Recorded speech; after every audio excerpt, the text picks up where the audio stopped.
Kamera iko sawa? Amen.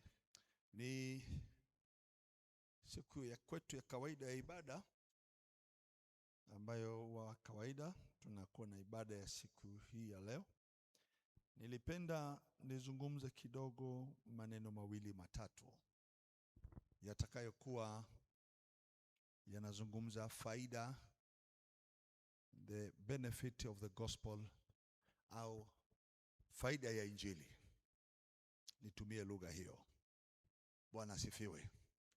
Neno faida ni lugha ambayo kila mmoja anaielewa. Faida, sijui nitumieje lugha. Faida ya kuipokea Injili. Haleluya. Labda ndo lugha ningelitumia iwe rahisi kidogo. Faida ya kuipokea, neno kuipokea Injili. Inaweza kawa hiyo itakuwa ina maana zaidi. Neno faida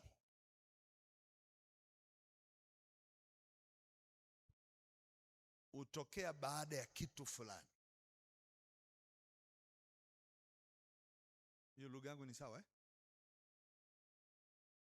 Bwana asifiwe. Neno unaposema nimepata faida kwenye kazi fulani, unazungumza nilitumika katika eneo fulani, amen, au niliingia shambani nikalima na matokeo nikapata mavuno mengi.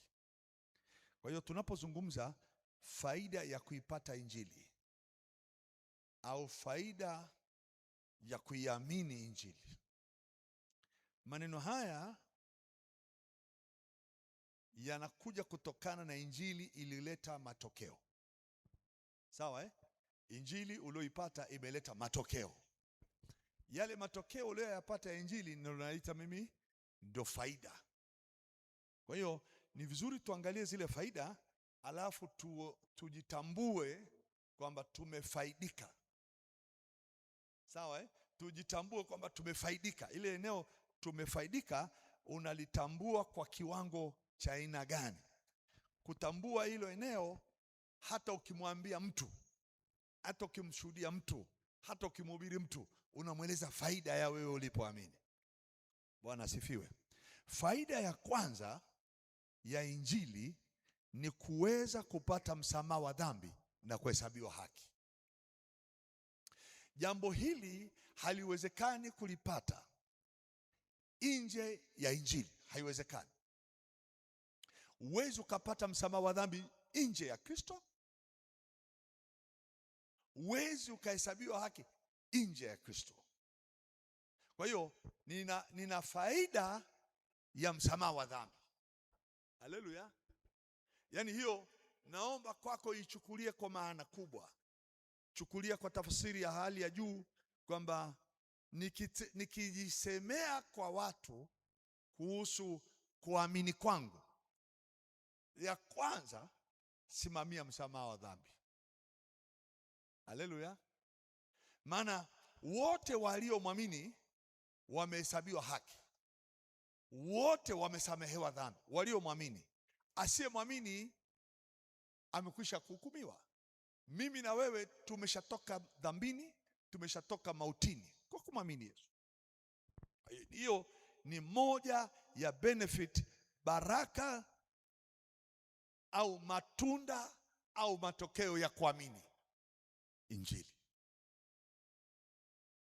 Dhambi haikuwa na majibu ya msamaha kwenye dhabihu za wanyama na matoleo ya sadaka, mpaka ulipofika wakati wa dhabihu iliyo bora katika damu yake, akati anakwenda msalabani. Kwenye eneo hilo tulipata msamaha kwa kuamini. Kwa hiyo moja ya faida kubwa ya kihistoria, natumia lugha vizuri, yenye ubora mkubwa sana, msamaha wa dhambi na kuhesabiwa haki. Deni langu la dhambi lilipata majibu katika sadaka ya mwili wake ulipochubuliwa na kupigwa na kumwagika kwa damu yake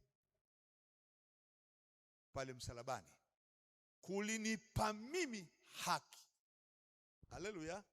Hebu sema nimehesabiwa haki na nimesamehewa dhambi. Nitumie lugha, huu ni muujiza mkubwa. Number 2, faida ya injili tuliyoiamini katika Yesu ni kupatanishwa. Sawa Ni upatanisho, na sio tu upatanisho, lakini na kukubaliwa na Mungu. Bwana asifiwe. Kulikuwa hakuna jinsi ya kupata upatanisho. Kulikuwa hakuna namna ya kuweza kukubaliwa na Mungu. Lakini sasa nimekubaliwa. Msamaha ulipopatikana, nimepokewa. Haleluya. Nimesamehewa na nikapokewa. Nikapatanishwa kwa njia ya damu yake. Kwa hiyo hakuna kitu kizuri tena kikubwa kama kinachozungumza kukubaliwa, kupokelewa. Bwana sifiwe. Unapokuwa umekosea kwa jambo lolote ukasamehewa, amen, ukasamehewa, sio kila mtu anaweza akakupokea tena. Anaweza akakusamehe lakini asikupokee. Sawa sawa Lakini sasa katika Yesu hatukusamehewa tu peke yake, lakini tulipokewa, tulikubaliwa, tulipatana kabisa.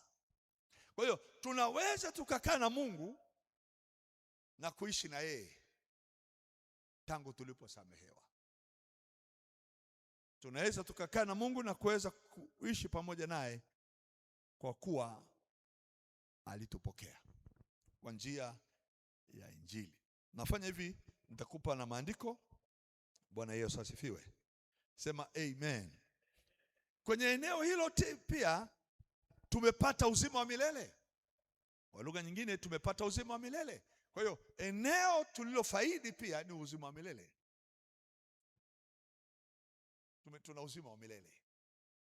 Hili ni eneo tena ambalo ni likubwa, maana mshahara wa dhambi ni mauti, lakini karama ya Mungu ni uzima wa milele katika Kristo Yesu. Tumepata uzima wa milele. Tumeingia kwenye eneo ambalo uzima wa milele tumepewa. Yaani sio tu kuwa na matumaini ya uzima, lakini tumepewa. Amen.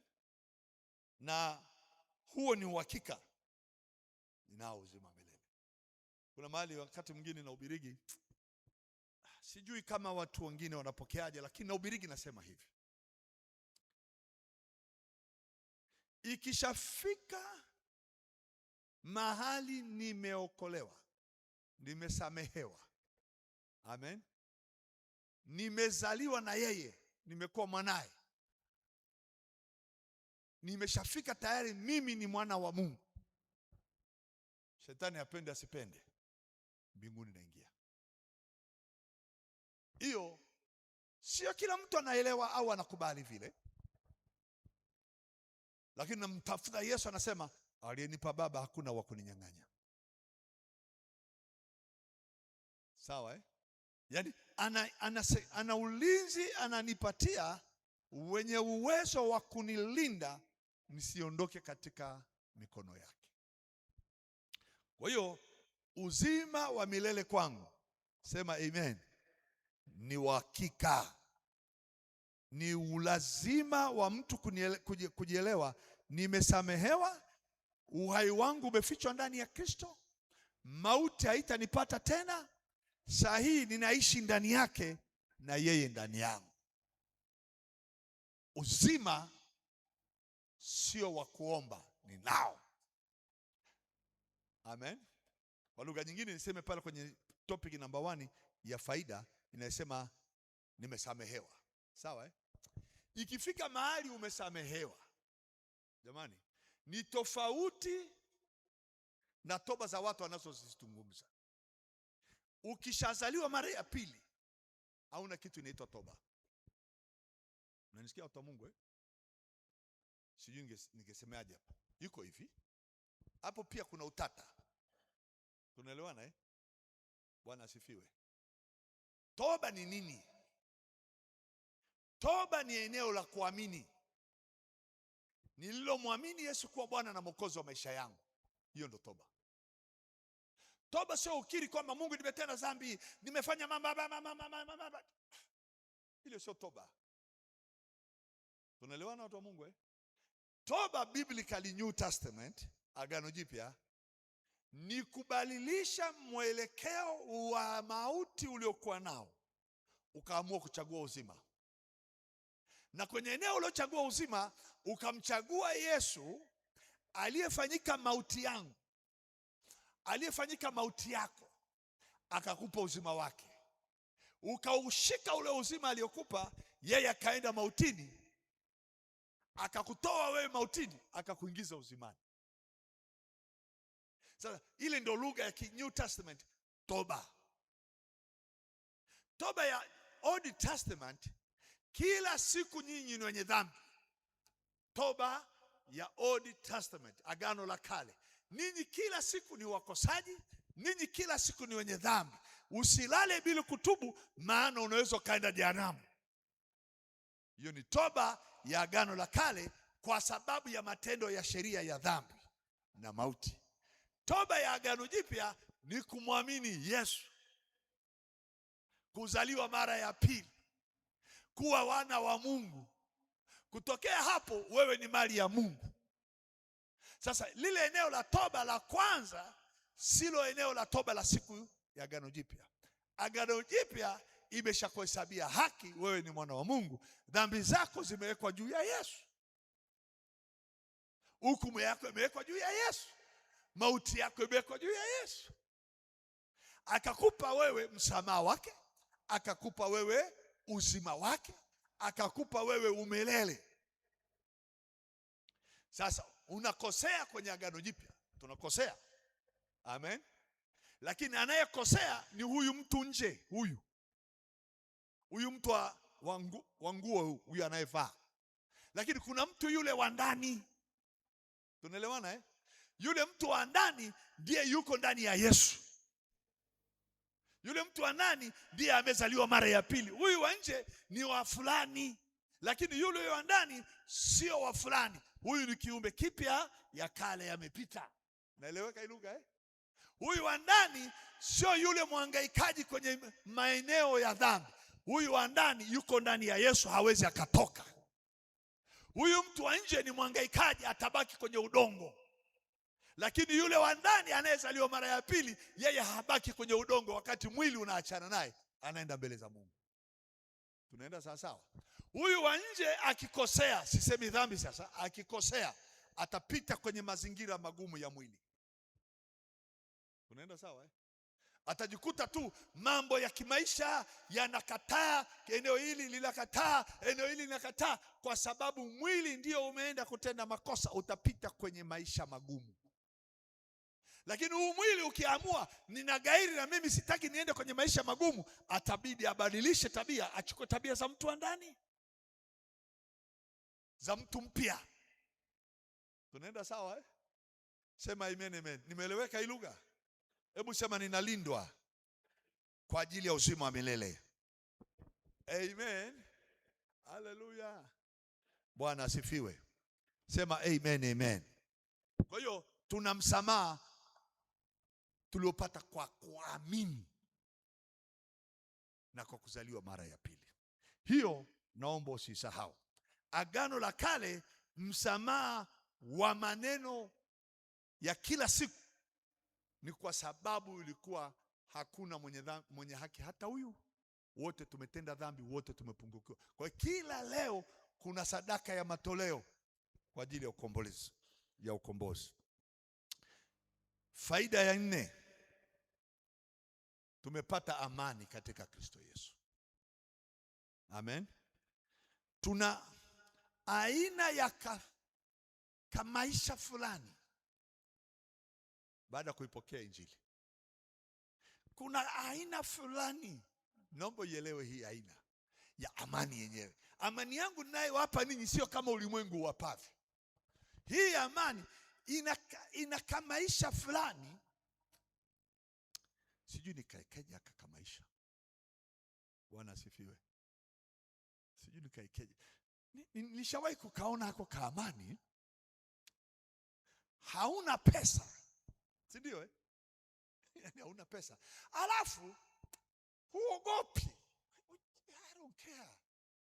Ninasikia amani, lakini kuna mtu akikosa pesa anachanganyikiwa. Lakini wewe unajua tu yoyote lolote Mungu anajua, Mungu atafanya. Kuna kafuraha na kuna kamani fulani.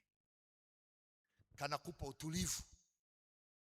Kanakupa kukaa moyo haupepesuki. Unajua kuna mahali unaona kama kamoyo kanataka kutokea mgongoni, unashindwa kuelewa. Mama anakuuliza nini, unamwambia nipe chai ya rangi. Pressure imepanda. Sasa kuna kaamani. Hebu upate amani kwa sababu ni haki yako. Sema amen, amen. Hebu piga kelele, sema amen. Shangilia Yesu kwa makofi kwa hiyo amani. Yaani kale kamsumbuko, kama sumbuko kale kanaleta stress, kanaleta uchovu, kanaleta machungu, kanaleta maumivu, kanaleta kuchanganyikiwa, kanaleta kukosa raha, usiku ulali. Unajikuta kale kaamani kanashuka, kana kujaza upepo wa usiku wa usingizi. Ukiamka asubuhi na hauna hela, lakini umelala usiku kucha. Yaani kuna mtu akijua hana hela, Mungu we, usiku nao unakatika. Hebu Mungu aionyeshe hiyo amani. It's a peace ya tofauti na vitu vyovyote. Mwenye dhambi hana hiyo. Hana hiyo amani. Tajiri wa dunia hii hana hiyo amani. Atameza na dawa, atakula na dawa za usingizi, atataidi apate tu atulie, na ni tajiri.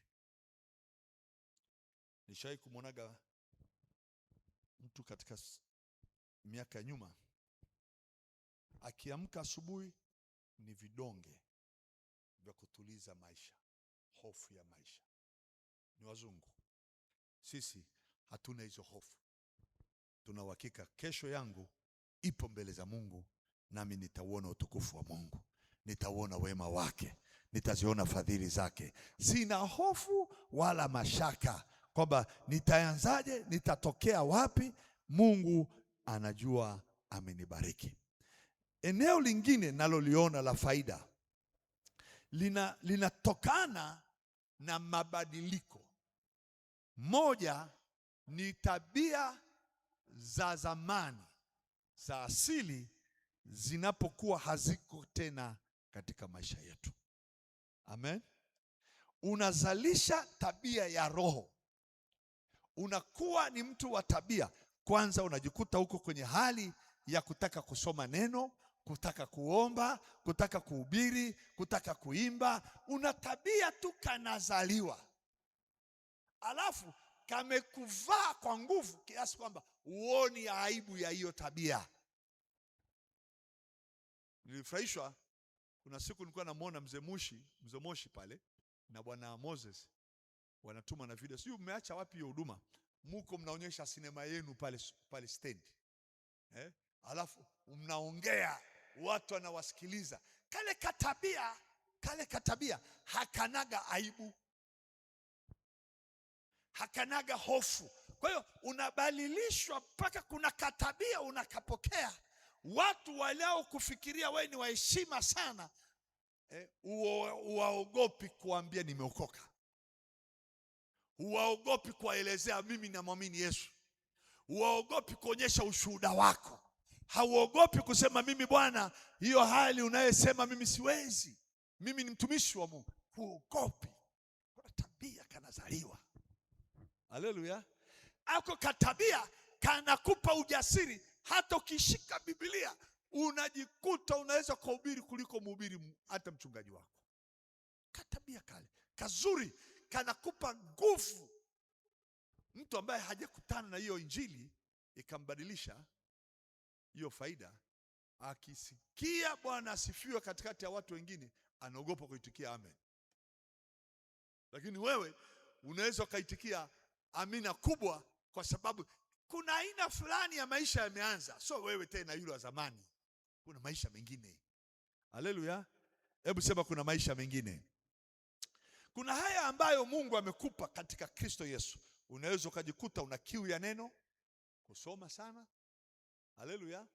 Unaweza ukajikuta una kiu ya kuomba, na mtu akikwambia unaomba nini, wewe niache tu, lakini acha mimi niombe tu. Unasikia tu kuomba, omba tu, unaomba mpaka saa nyingine unachokiomba unacho, lakini hujui kama unacho. Unaomba tu, maana unakatabia kama ombi, unakatabia kakusifu na kuabudu. Bwana Yesu asifiwe. Unazo tabia ambazo zinajijenga na kumtaka Mungu zaidi ndani yako. Tumpe Yesu makofi mazuri. Hizo tabia zinakuunganisha na mafanikio. Kwa hiyo unapokuwa na zile tabia zinajiumba ndani yako, zinakuunganisha na watu, zinakuunganisha na mafanikio pia. Haleluya. Iko hivi, ukikosa hizo tabia za wengine wanasema tabia za kilokole, yaani eti jamaa anaenda kanisani saa hizi. Wewe kweli akili yako wewe, mtu unaacha kazi yako unaenda mchana huu kanisani unafunga duka? Ndio katabia kangu. Sasa kale katabia kakishakuwa develop, kana kuunganishia na Mungu, anakuletea watu fulani, anakuletea mafanikio fulani, anakuletea kazi fulani. Unashangaa kuna kazi zinaweza zikajizalisha kwenye asili ambayo usingeweza pata hiyo shughuli. Watu wengi hawajagunduaga, ukisha develop tabia ya kumtaka Mungu, yani ile tabia inabadilika, inaanza kuzaa maombi, kuongea na watu kwa ajili ya neno la Mungu, unamshuhudia Yesu, unaonekanaga kama mchizi, kama vile unachanganyikiwa, watu wanakudharau, lakini kuna kamali kanapitishaga njia ya maisha, kanafunguka huku, unashangaa mahitaji yako yanahudumiwa na Mungu kwa kiwango cha kushindwa kuelewa Mungu anafanyaje. Bwana asifiwe sana. Mpaka mahali unaonekana umeenda katika hatua nyingine, ni kwa sababu kuna hizo. Na pia ako katabia kakidevelop, kakizaliwa, kanakupa watu wa kukaa na wewe, kanakupa watu wa kuishi na wewe, watu wa kuongea na wao, mpaka unajikuta Mungu amenipa watu fulani, wale wengine wa zamani hawapo, Mungu amenipa watu wengine. Haleluya.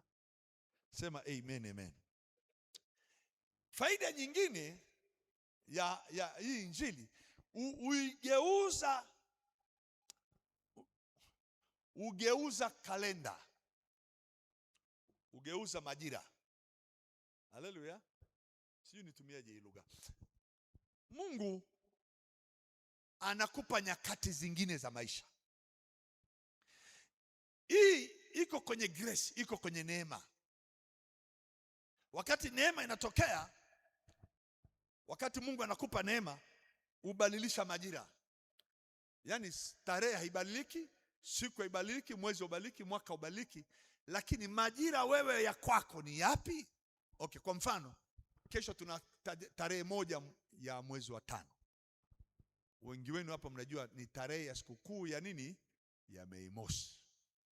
Amen. Sasa ni sherehe ya wafanyakazi. Haleluya. Sasa wewe unajua tarehe zangu za maisha siku zote lazima nitapitia 1, 2, 3, 4, 5 katika mwaka.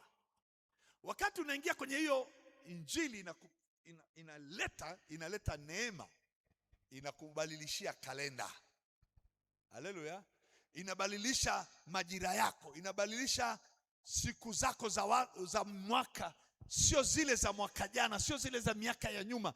Badala ya kuona mwaka huu mapito haya, inakubadilishia, unayaona mapito mengine. Unaanza kushangaa nilikuwa siwezi kujenga, mwaka huu nimejenga. Nilikuwa siwezi kufanya hiki, mwaka huu. Mungu anabadilisha kalenda. Sasa hiyo ndo grace inakanyaga mahali.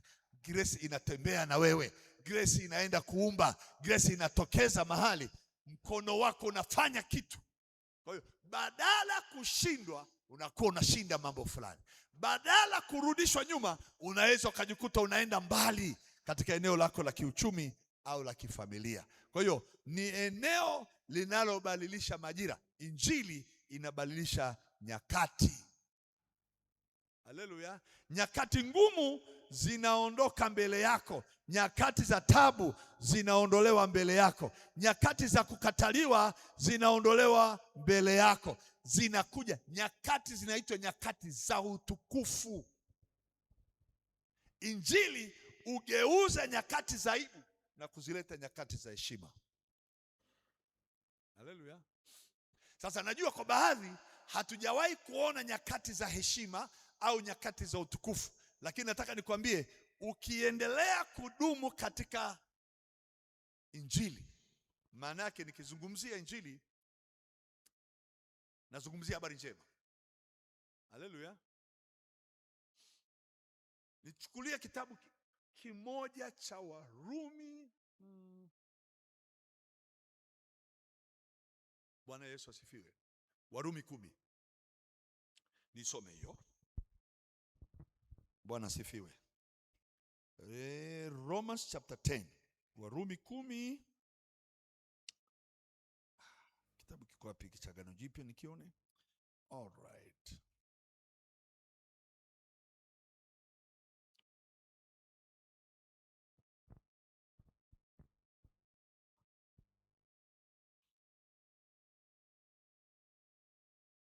Warumi 10:11.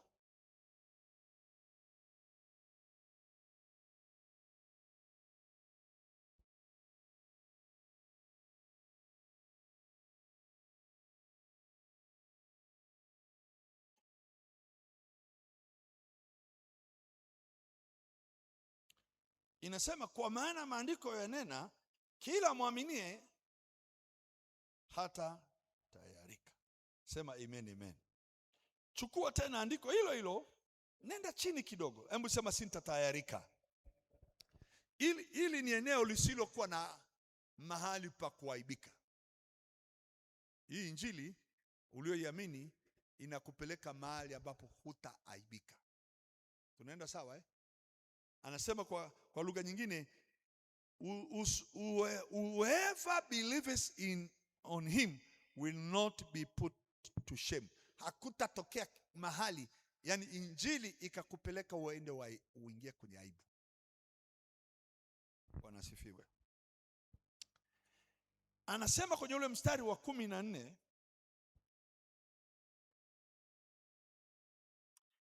hawa waliosikia walimsikiliza mhubiri akiongea, na mstari wa 15 unamzungumza huyo mhubiri aliyekuwa anafundisha, lakini unasema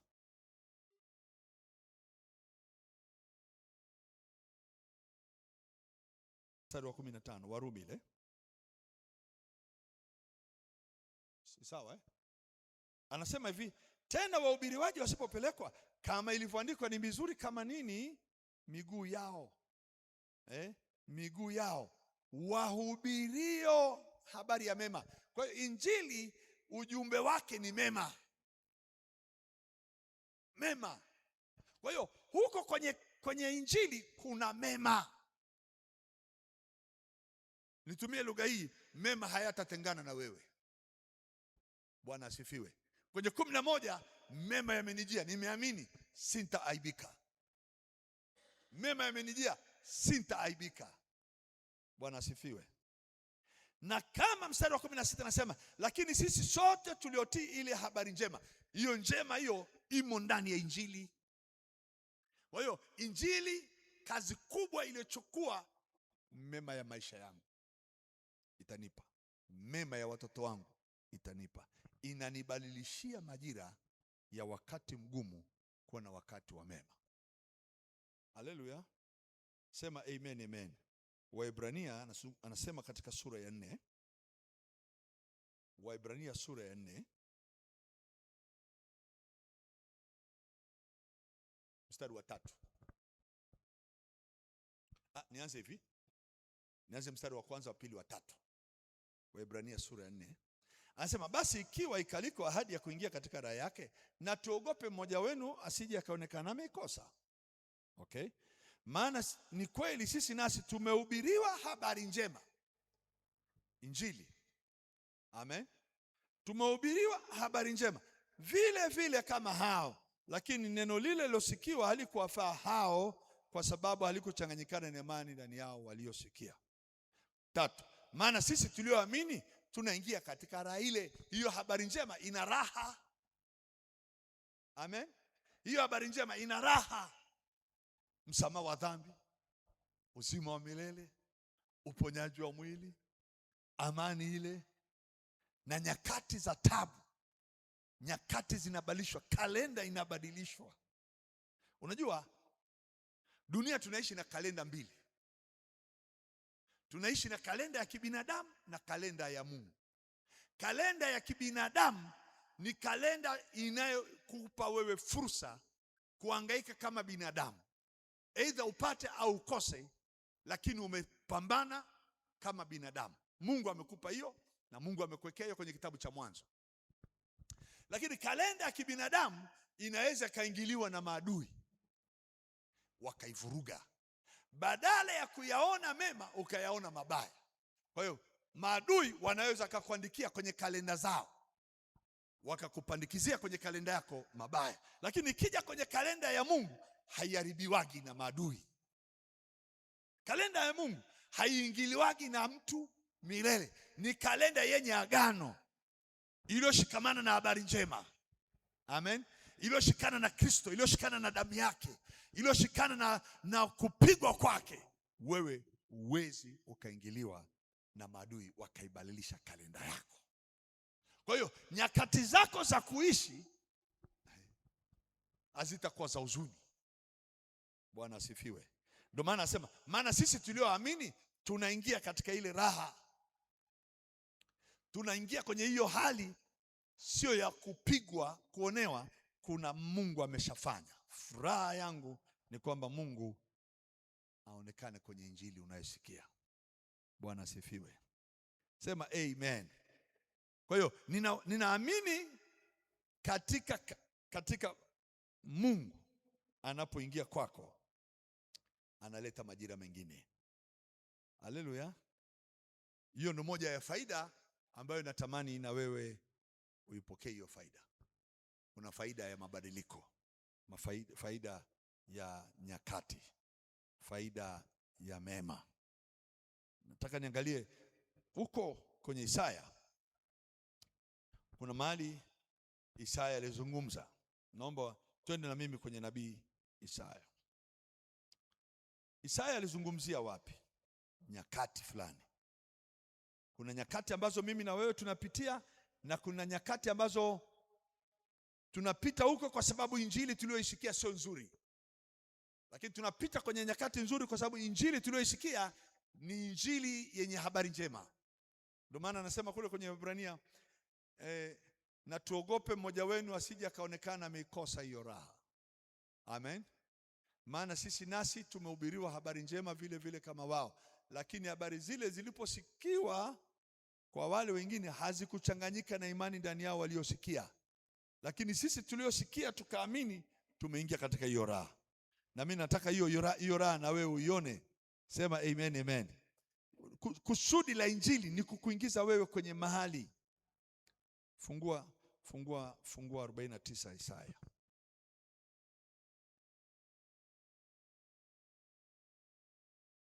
Isaya 49 mstari wa 23. Isaya iko wapi hapa? Bwana asifiwe. Na wafalme watakuwa baba zako wa kulea, na malikia zao mama zako za kulea. Watainama mbele yako kifudifudi na kuramba mavumbi ya miguu yako. Nawe utajua ya kwamba mimi ni Bwana, tena waningojeao hawatatahayarika. Kwa lugha nyingine, ngojeao ilikuwa kwenye Old Testament, waaminio hawatatayarika, hawataaibika. Sema amen, amen. Anazungumza katika hali ya kuona kutumikiwa. Anazungumzia kutumikiwa kwa lugha ya kuonekana wewe, hata wafalme watahusika kwa ajili ya wewe kufurahia maisha. Amen. Hii ni kuzungumza katika ulimwengu wa roho. Bwana asifiwe sana. Yaani hata viumbe vilivyo kinyume na wewe katika ulimwengu wa roho vitainama. Haleluya. Vitainama mbele yako kifudifudi na kulamba mavumbi ya miguu yako. Hawa walikuwa ni maadui, lakini sasa watajua kwamba Mungu yuko upande wangu. Haleluya. Hebu sema amen. Watu wa Mungu, Bwana Yesu asifiwe. Kwa hiyo kwenye eneo lako la kiroho, eneo langu la kiimani, eneo langu la kuwapokea Injili lina faida. Na hizo faida nataka uzichukue na wewe uziishi hizo faida. Hizo sio faida za kuziachia, faida za kupata msamaha wa dhambi. Haleluya. Faida ambazo zinaniwezesha mimi leo na kesho, mimi na nyumba yangu hatutapungukiwa na kitu. Faida ambazo mimi na nyumba yangu tutakula na kunywa na kukaa salama. Faida ambazo mwenye haki hataonewa na adui. Nichukue ile andiko moja. Bwana asifiwe.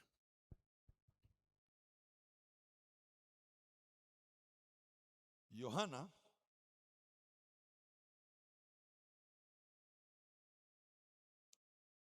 nichukulie, chukua pamoja na mimi Waebrania 4. Niache Yohana. Waebrania 4 pale pale mstari wa 15. Alafu tutaenda kumwangalia tena kwenye Waebrania 7.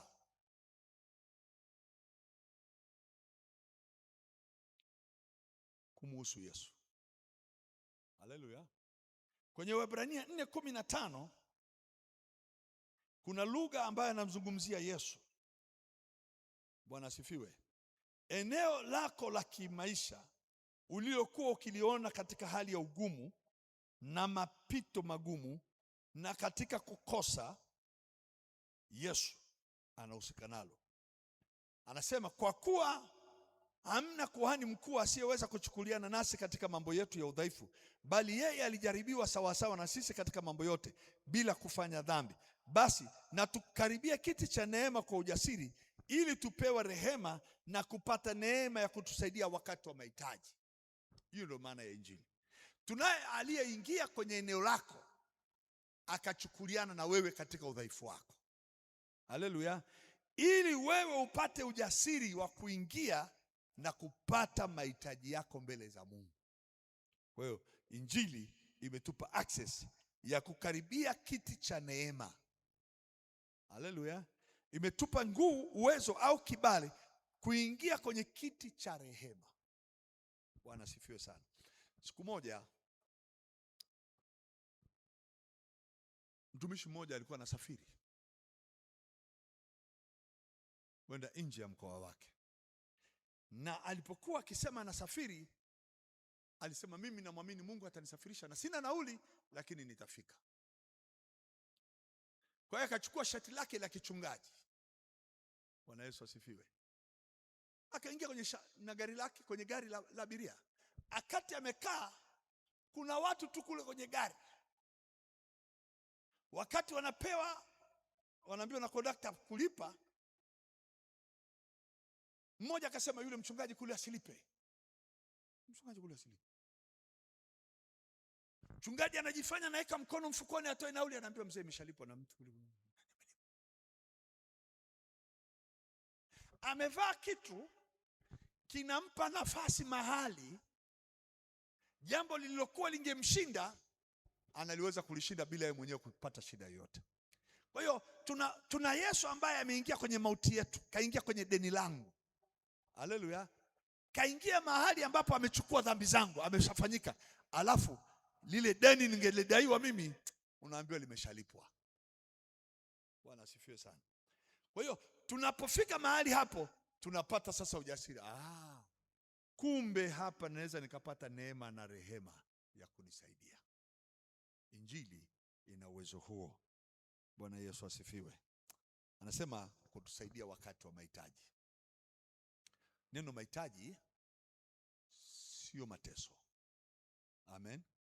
Neno mahitaji sio mateso. Mahitaji ni uhitaji kimaisha kawaida ambayo hayaendani na nguvu za giza. Unaelewana watu wa Mungu?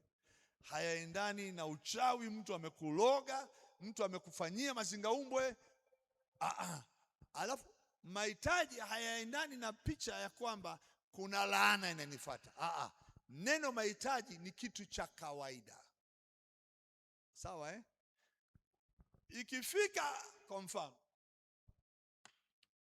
ukiona ugonjwa hausikii dawa, umasikini umekung'ang'ania, hausikii maombi, hausikii sadaka. Maana kuna umasikini kingine unajitahidi hata kutoa. Unasema mhubiri amesema tutoe, tumetoa. Mhubiri amesema tuombe, tumeomba. Mhubiri amesema tufunge, tumefunga. Lakini madeni hayaniachi. Sasa ukiona asili zile, unajua hii sio roho ya mahitaji. Hii ni roho ya kichawi. Sasa huyu mtakatifu, huyu mwana wa Mungu ameomba, ametoa sadaka, amefunga, lakini bado shida yake haiko tena katika mwili, haiko kwenye mahitaji, iko katika ulimwengu wa roho. Kwa hiyo akiingia kwenye ulimwengu wa roho, huyu Mkristo huyu aseme mimi si mtu wa hii hali. Huyu sasa, huyu mtu aliokoka huyu, amen, kaliona tatizo limemaliza miaka 2, miaka 3, miaka 4. Haiwezekani. Unaenda sawa Nawaambiaga watu, ukiona kitu kimekaa na kimekomaa na kimeota ndevu kwa ajili ya kukushikilia, usikichukulie kirahisi. Cha kufanya ni kubadilisha fikra zako. Haleluya. Maana mambo mengine unaweza kufikiri ni maombi yanatoa, kumbe ni kubadilisha fikra zako. Anasema Mtume Paulo, kwenye fikira zako ni eneo lako la kusikia na kuamini. Ni lipi umesikia na ni lipi unaamini, unalibadilisha hilo. Unaenda sawa Maana kuna vitu vingine unaweza kufikiria nitapeleka kwenye maombi, unaenda kwenye maombi inagoma. Nitatoa sadaka ya kukombolewa, inakataa. Nitatoa sadaka inakataa. Sasa unajiuliza kwa nini? Na nimeombea na wahubiri, haieshi. Sasa unaondoka hapo, unaenda kwenye kitabu cha Mtume Paulo kwa Wakorinto. Anasema kushindana kwetu si juu ya damu na nyama, si ndio? Vita vyetu sio vya damu na nyama, bali vina uwezo katika Mungu hata kuangusha nini? Ngome. Ngome yenyewe ni elimu, ngome yenyewe ni mawazo, ngome yenyewe ni mafundisho, ngome ni mapokeo. Sasa unaenda kwako kwenye eneo lako la kufikiri, unasema mimi ni mwenye haki, mimi nimesamehewa, mimi ni kiumbe kipya, mimi nimekombolewa, mimi nimehamishwa nikaingizwa kwenye ufalme. Mimi ni mtakatifu, mimi ni mali ya Kristo, mimi. Unaanza kujiona kwenye picha ya wewe ndani ya Yesu, ndani ya msamaha, ndani ya ukombozi. Ukishajiona kule, kuna ngome humu ndani, elimu fulani inaanza kuporomoka. Ile elimu ikiondoka, basi kila kitu chako kinaenda kubadilika automatically. Lakini ole wa elimu ikishikana na akili yako, ambayo inakwambia unajua wewe usifanye mchezo bwana. Tunao wachawi kanisani bwana. Kanisani wamejaa. Unaweza ukamshika tu mkono ukakuta baraka zako ukishakuwa mtu wa namna hiyo, hautafanikiwa dunia hii milele. Kwa sababu akili yako ina ngome, inasema kuna watu ukiwashika mkono tu anaweza kachukua nyota yako. Kwa hiyo wengine unaogopa kuwashika mkono, wewe moyoni unaogopa kuwashika mkono. Kumbe tayari kuna elimu humu ndani, wewe ni dhaifu sana. Hata mtu anaweza akachukua mkononi mwako nguvu zako za utajiri. Ukishajiweka hivyo, usitegemee kuna maombi yatakuokoa, usitegemee kuna sadaka itakusaidia, usitegemee kufunga na kuomba kukutakusaidia. Vita vyako vya hapa ni kuvipiga kwa kujijua ndani ya Yesu, kwamba tangu sasa hakuna anaweza shindana na mimi. Mimi ni mshindi na zaidi ya kushinda. Alinisafisha kwa damu yake, nimesamehewa, nimepewa rehema na neema. Mimi ni mwana, mimi nimekubaliwa, mimi nimesamehewa, mimi ni mwana wa Mungu. Unajiingiza kwenye eneo la hali ya juu sana, unajificha huko katika Yesu, kiasi kwamba hawa wa chini hata wakija 100 mbele yangu watakimbia mbele yangu kwa njia 7. Unawaweka katika udhaifu sana. Ukishawaweka kwenye udhaifu, hapo ndipo utaona faida. Lakini vitu vingine haviondoki hivi ndugu zangu, kwa maombi wala dua wala sala zetu. Kwa ni kuelewa injili ni nini. Basi ukishaelewa injili ni nini, umeshinda ulimwengu. Haleluya. Usipoelewa injili ni nini, utajikuta tu najiombea kwa damu ya Yesu, wasinione, wasinikaribie ninapotoka nyumbani. Bwana Yesu, naomba nilinde na maadui. Ukishajiombea hivyo tu, umeshindwa njiani, kwa sababu unahisi mimi nikitoka wako njiani watanishambulia. Kwa hiyo wewe hapo ni dhaifu. Lakini ukisimama ukisema nakushukuru, maana siku zote pamoja nami, hakuna anaweza kusimama mbele yangu. Wewe ni Mungu uliyeahidi, baraka zako hazitaondoka kwangu, neema yako ni kubwa sana, hata maadui zangu wakinitafuta hawanionagi, maana umenifunika. Kumbe unajielewa. Lakini ukisema napingana, nashindana, walionitangulia huko mbele yangu na katakata njia zao, umejimaliza. Ni maombi ya kujihami, kwa sababu wewe ni dhaifu.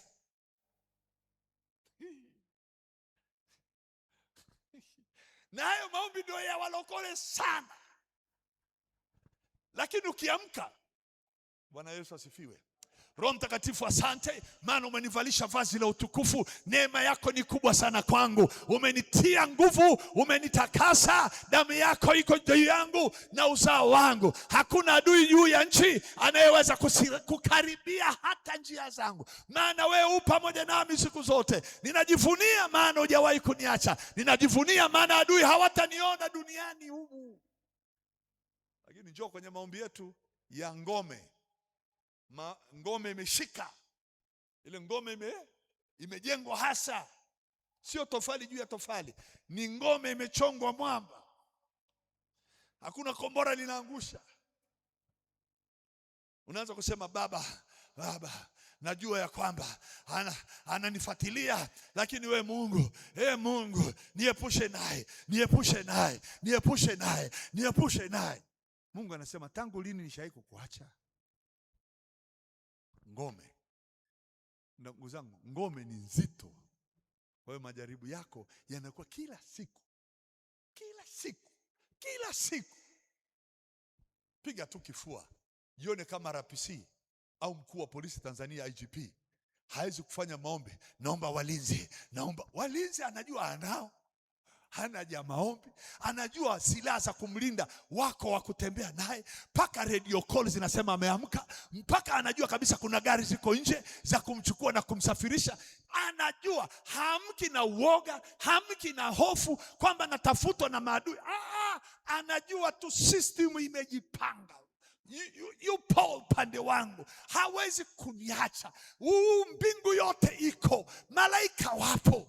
Lakini njoo uanze kuomba. Hebu jihisi tu, hebu jihisi kama wewe ndio mkuu wa polisi, alafu unaomba, naomba walinzi.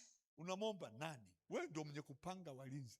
Umenibariki, Umeniinua, na kila nitakayekutana naye atabarikiwa kwa sababu ya kunishika mkono, atafanikiwa kwa sababu Mungu amenikubali. Kila anayekuja mbele yangu, Bwana umenitia mafuta ya kuwatakasa hao watakaokuja, hawatakuwa masikini wakija mbele yangu. Wewe umenibariki, sio unajiombea wasichukue nyota yangu. Wabariki wanaokuja kwako, waambie Mungu amewafanikisha. Hata na mchawi akija anasema huyu halogeki, huyu hawezi kukuswa. Lakini njoo kwenye maombi ya kufunga, njoo maombi ya vita, maombi ya vita. Ngome hiyo mpaka kuiangusha hiyo ngome, hiyo ngome hiyo ninaiangaliaga. Hiyo ngome ni kubwa, imejengwa kutoka hapa mpaka sijui wapi. Ukifungua redio zote, kila mtu ana maombi ya kuonekana kabisa huyu jamaa anapambana, anawaombea watu kwenye mapambano, yeye mwenyewe yuko kwenye mapambano.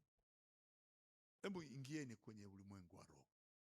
Hebu sema nimesamehewa, sema hawaniwezi, sema nimehesabiwa haki, sema mimi ni mwana wa Mungu, yu pamoja nami, hawezi kuniacha. Yani ukishajiingiza humo, ukijiona mle ndani, uko kwenye system tayari. Uko kwenye nini? Kwenye system. Yani mpaka unapewa gari ina kimulimuli katika ulimwengu wa roho. Yani uko njiani, wanaona ile, wanasema haye mkubwa anapita.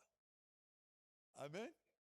Ni kwa sababu na wakiangalia gari wanakuta ni gari ya serikali fulani, wanasema bwana achana na hao watu bwana, watu wakubwa hao. Wewe mnyongo unakaa pembeni. Wewe ulioko kule kwenye gari umetulia, unajua hakuna mtu anaweza nizuia huko mbele. Ndivyo katika ufalme wa rohoni. Amen. Unajua kabisa Bwana amenitia mafuta mabichi kichwani mwangu na ameinua pembe yangu kama pembe ya nyati. Hakuna mtu yoyote anaweza simama mbele yangu. Umenifanya kuwa Mungu katikati ya mataifa. Viumbe vingine vyote vinaniogopa. Maana umesema yoyote aliyejiliwa na neno lako, hao ndio miungu. Sisi ndio tunawatawala. Hawatatutawala sisi, hawatainuka kinyume. Unasimama na hiyo lugha. Maombi hayo ninayaombaga mimi hata masaa 3 siyamalizi. Lakini njoo kwa Baba, naomba nifungulie mlango Baba. Baba nifungulie njia. Neema yako Mungu nitangulie. Nipate pesa mfalme mwaka huu. Baba, upati pesa forever, hutapata pesa. Hutapata kabisa.